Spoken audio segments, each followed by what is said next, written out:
दिव्या बहुत खुश थी। उसने देखने लड़के वाले आ रहे थे।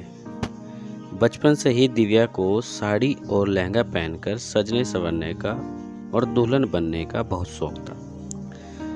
उसका दुल्हन बनने का एकमात्र अरमान था। पढ़ने लिखने में वह एक औसत छात्रा थी। उसका एक बड़ा भाई था, अरुण। वह अपनी छोटी बहन दिव्या को दिलो जान से स्नेह करता था। वह लड़के वालों के स्वागत की तैयारी में अपनी माँ की मदद कर रहा था।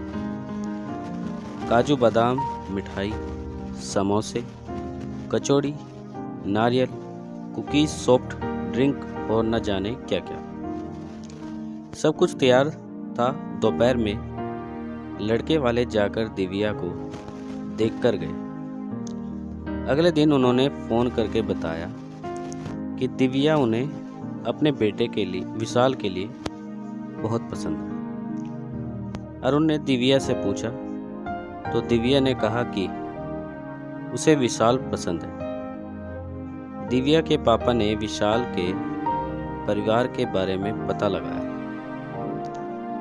सब ठीक था। विशाल किसी प्राइवेट कंपनी में जॉब करता था। उसकी एक विवाहित बड़ी बहन थी। जल्द ही दिव्या और विशाल की सगाई हो गई। दिव्या को दुल्हन बनने का अरमान पूरा होने वाला था। विशाल जैसा हैंडसम लड़का उसकी भावी पति था। वह बहुत खुश थी। उसे खुश देखकर परिवार वाले भी बहुत खुश थे। वह विवाह से पूर्व कई बार विशाल के साथ घूमने गया। विशाल ने उसे कई उपहार भी दिए। विवाह से कुछ महीने पूर्व एक दिन अचानक दिव्या के होने वाले ससुर जी का फोन आया कि हमें 2 लाख रुपयों की सख्त जरूरत पड़ गई। क्या आप इंतजाम कर सकते हैं? 2 दिन बैंक बंद होने के कारण हमें दिक्कत का सामना करना पड़ रहा है। हम हफ्ते 10 दिन में आपको पैसे लौटा देंगे। दिव्या के पिता ने शादी की शॉपिंग करने के लिए घर पर जा रहे रुपए रखे हुए थे। वो उन्होंने दिव्या के ससुराल पहुंचा दिए। काफी दिन बीत जाने पर भी दिव्या के ससुर जी ने पैसे नहीं लौटाए। दिव्या के पिता ने भी शर्म के मारे कुछ नहीं कहा। फिर दिव्या के ससुर जी ने शादी से पहले अपनी बेटी के लिए सोने का हार और अपने के लिए सोने की अंगूठी मांगी। इस तरह वह कुछ ना कुछ मांग करते रहे। दिव्या के परिवार को तो सब कुछ देना ही था, तो उन्होंने इस बात पर ज्यादा गौर नहीं किया। दिव्या ने अपनी मेहंदी के कार्यक्रम में खूब डांस किया।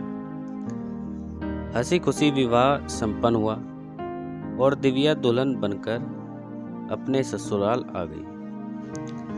2 दिन बाद उन लोगों को गोवा जाना था।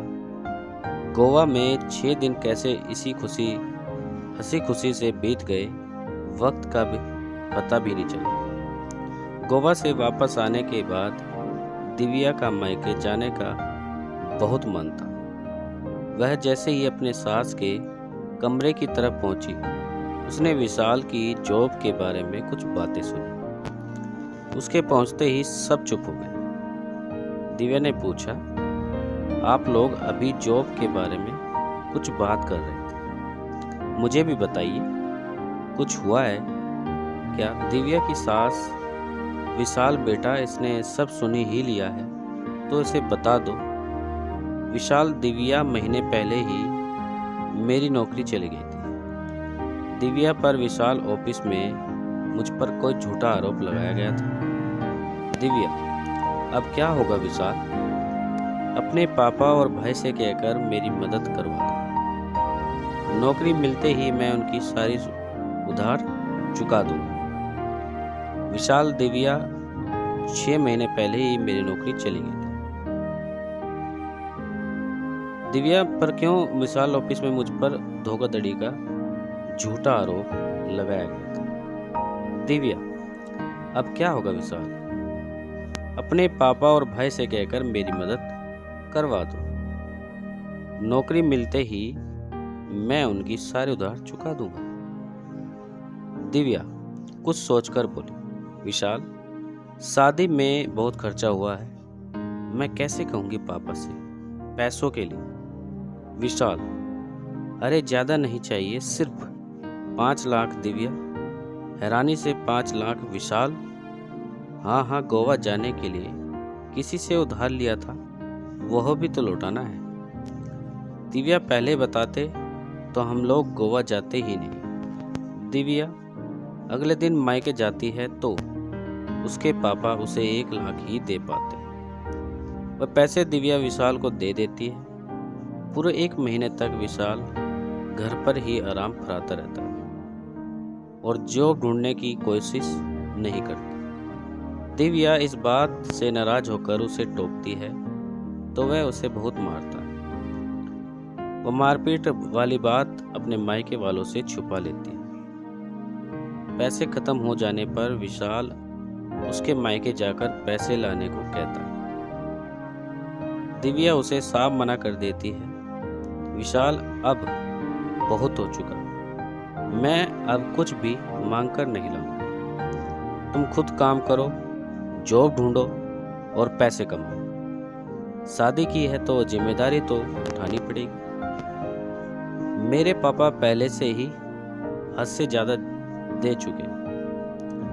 विशाल ने उसे बहुत पीटा और जब वह मार खाते खाते बेहोश हो गई तब बेहोशी की हालत में उसे जला दिया और उसके मायके में फोन कर दिया कि सिलेंडर लीक होने के कारण दिव्या जल गई। यह तो अच्छा हुआ कि सिलेंडर पूरी तरह से भरा हुआ नहीं था, नहीं तो आपकी बेटी की गलती के कारण हमारा पूरा घर ही उड़ जाता। दिव्या के माता पिता की यह सुनकर होश ही उड़ गई। उन्होंने अपनी लाडली को हमेशा के लिए खो दिया। उन्हें इस बात का बिल्कुल यकीन नहीं था, इसलिए उन्होंने पुलिस में शिकायत दर्ज करवाई। पोस्टमार्टम में मारपीट के कई निशान मिले। विशाल और उसके पिता को गिरफ्तार कर लिया गया, लेकिन दिव्या तो वापस नहीं आ सकती थी। उसका ससुराल में सुखी रहने और दुल्हन बनने का अरमान उसके साथ ही समाप्त हो गया। इसलिए अपनी बेटियों को हमेशा यही दे कि यदि ससुराल में उन्हें कोई परेशानी या दुख हो तो वह उससे छिपाए नहीं और कभी भी किसी भी समय उन्हें अपनी जान का खतरा महसूस हो तो वह तुरंत अपने माता पिता के पास आ जाए। मायका उनका अपना ही घर है।